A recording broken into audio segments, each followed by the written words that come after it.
زدني علما والحقني بالصالحين. اعوذ باللہ من الشیطان الرجیم. بسم اللہ الرحمن الرحیم.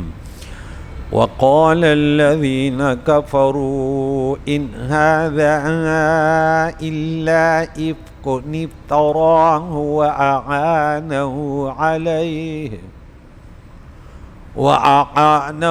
عليه قوم آخرون فقد جاءوا ظلما وزورا. صدق اللہ العظیم. سورہ فرقان کی 3 آیتیں ہو گئی. تیسری آیت میں ہم نے پڑھا تھا کہ انہوں نے اللہ کے سوا اپنے لیے خدا بنا رکھے کہ وہ کچھ بھی پیدا نہیں کر سکتے بلکہ وہ خود پیدا کیے گئے ہیں، اور نہ وہ اپنے نفس کے نفع نقصان کے مالک ہیں، نہ زندگی اور موت کے مالک ہیں، نہ دوبارہ اٹھانے کے. تو ان کو کیا مشکل کشا سمجھنا، کیا خدا سمجھنے، پتھر کے ہاتھ سے بنے ہوئے ہیں. اب اللہ کریم فرماتا ہے کہ اللہ کی وحدانیت پر گفتگو ہوئی تھی، اب مزید قرآن پاک پر ان کے اعتراضات اور ان کے جوابات. اور کافروں نے کہا وقال الذین کفروا، اور کہا ان لوگوں نے جنہوں نے کفر کیا، ان ھذا الا افک، نہیں ہے. یہ دیکھیں ہم الگ الگ جملہ پڑھتے ہیں تو پھر افکن پڑھیں گے. کیا یہ قرآن صرف کیا ہے؟ جھوٹ ہے. اور افتراہ، اس کو گھڑا ہوا ہے، اس قرآن کو کس نے؟ اس نبی نے. وَأَعَانَهُ، اور اس کے بنانے پر، گڑنے پر اس کی مدد کی ہے، علیہ، اس کے مدد پر قوم آخرون، دوسری قوم نے.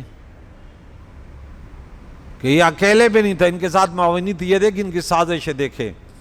فَقَدْ جَاءُوا ظُلْمًا وَزُورًا. اللہ اکبر. اللہ کریم فرماتا ہے بے شک وہ کافر ظلم اور جھوٹ پر آ گئے. کس قدر کہ کہتے یہ قرآن تو جھوٹ ہے، استغفر اللہ، اور یہ گڑا گیا. حالانکہ ہم بار بار یہ 5 آیتیں بتاتے ہیں، اگر تم کہتے ہو افطرا ہو یہ بنایا گیا تو تم بھی بنا کے آؤ نا. سورہ بقرہ میں 23 نمبر آیت، سورہ یونس میں 38 نمبر آیت، سورہ ہود میں 13 نمبر آیت، سورہ بنی اسرائیل میں 88 نمبر آیت، اور سورہ طور میں 34 نمبر آیت. ایک کلام، ایک جملہ اس طرح بنا کے لے آؤ. اس سے پہلی آیت میں اللہ کریم کے وحدانیت کے بارے میں کلام کیا گیا اور بتوں کا رد، اور اس کے بعد بت پرستوں کا رد کیا گیا تھا. اور اب یہاں قرآن مجید پیارے عقائد و جان کی نبوت پر کفار کے طرف سے ہونے والے اعتراضات ذکر کر کے ان کے جوابات دیے جا رہے ہیں. اس آیت کا خلاصہ یہ ہے کہ نضر بن حارث اور ان کے ساتھیوں نے قرآن کریم کے بارے میں کہا کہ یہ قرآن تو صرف ایک بڑا جھوٹ ہے. اللہ اکبر. کیا میں نے بتایا تھا؟ افکن. اللہ اکبر.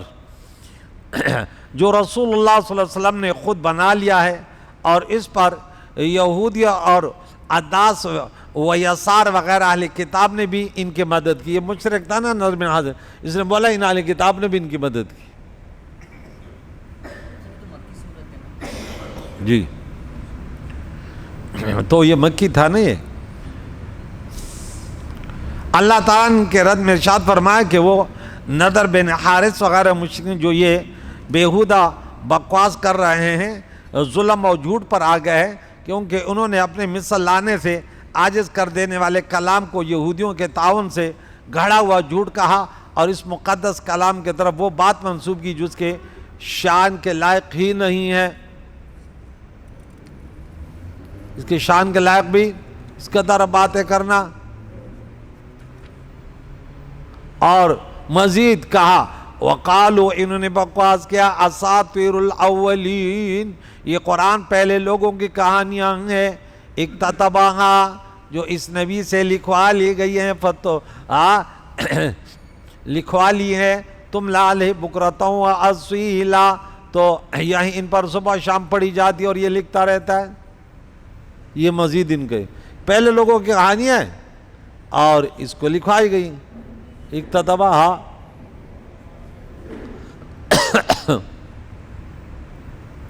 یعنی وہی مشرکین قرآن کریم کے بارے میں یہ بھی کہتے کہ یہ قرآن اللہ تعالیٰ کی طرف سے نہیں ہے، بلکہ رستم ہاں وہ اسپندیار وغیرہ کی قصوں کی طرح پہلے لوگوں کی کہانیاں ہیں جو رسول اللہ صلی اللہ علیہ وسلم نے کسی سے لکھوا لی ہیں، کیونکہ کسی سے پڑھے ہوئے نہ ہونے کی وجہ سے یہ خود لکھ ہی نہیں سکتے، اس لیے دوسروں سے لکھوا لی ہیں۔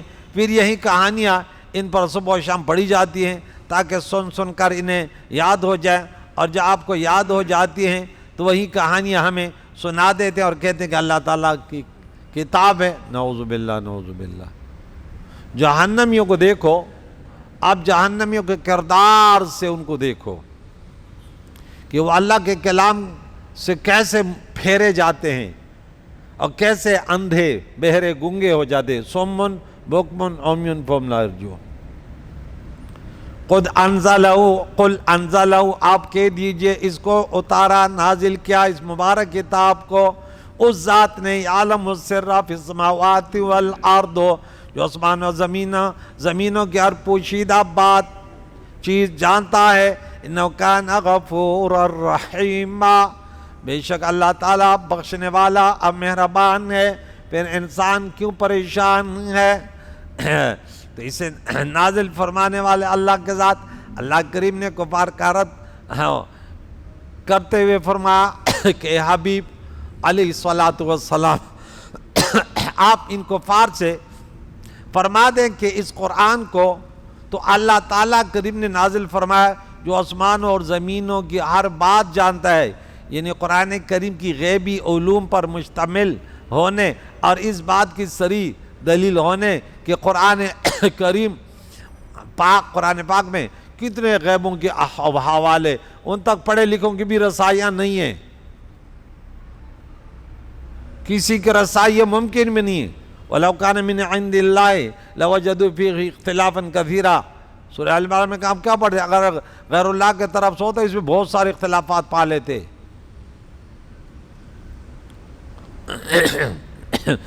تو یہ غفور الرحیم اگر نہ ہوتا، یعنی ایک کافر ہو تم نے قرآن مجید کے بارے میں جو بکواس کی، اس کی وجہ سے تم اللہ تعالیٰ کے عذاب کے مستحق ہو گئے، اور اللہ تعالیٰ تمہیں عذاب دینے پر کامل قدرت بھی رکھتا ہے، لیکن اس نے تم پر مہربانی کرتے ہوئے فوری عذاب نازل نہیں فرمایا بلکہ مہلت دی تاکہ تم اپنی بات سے رجوع اور اللہ تعالیٰ کی بارگاہ میں توبہ کر سکو۔ اگر تم ایسا کرو گے تو وہ تو غفور الرحیم ہے۔ ہم تو مائل با کرم ہے، کوئی سائل ہی نہیں۔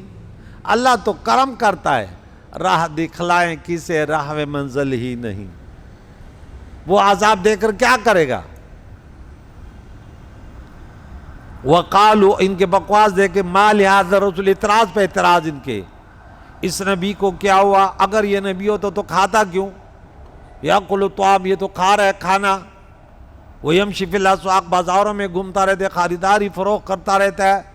لولا انزل الیہ ملک، اس کے پاس ایک فرشتہ کیوں نہیں اتارا گیا؟ فیکون معہ نذیرا، تاکہ وہ ان کے ساتھ مل کر لوگوں کو ڈراتا۔ اس آیت سے کفار کی جانب سے پیارے آقا دو جہان کے نبوت پر ایک اور اعتراض پہ اعتراض، قرآن گڑا ہوا ہے، یہ پہلے کی کہانی ہے۔ اب کیا کہتے ہیں؟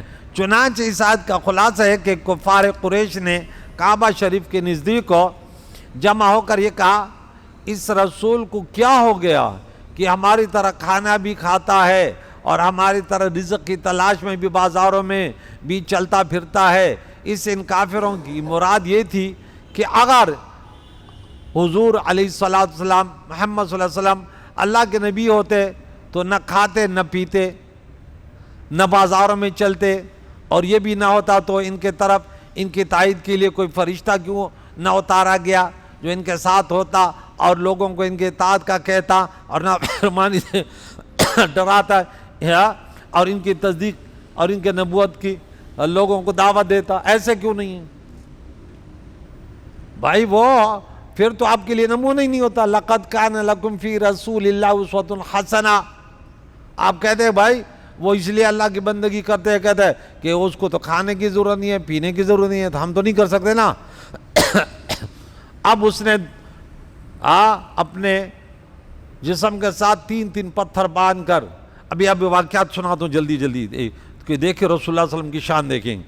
ایلقا الیہ کنز، یا اس کے پاس کوئی خزانہ کیوں نہیں نازل کیا جاتا، ڈالا جاتا، اور تکون لہو جنت یاکل منہا، یا اس کے ایک اسپیشل اللہ کی طرف سے ایک باغ ہوتا، بس کھاتا پیتا معاش کے ذریعے سے بے فکر کیوں نہیں ہوتا۔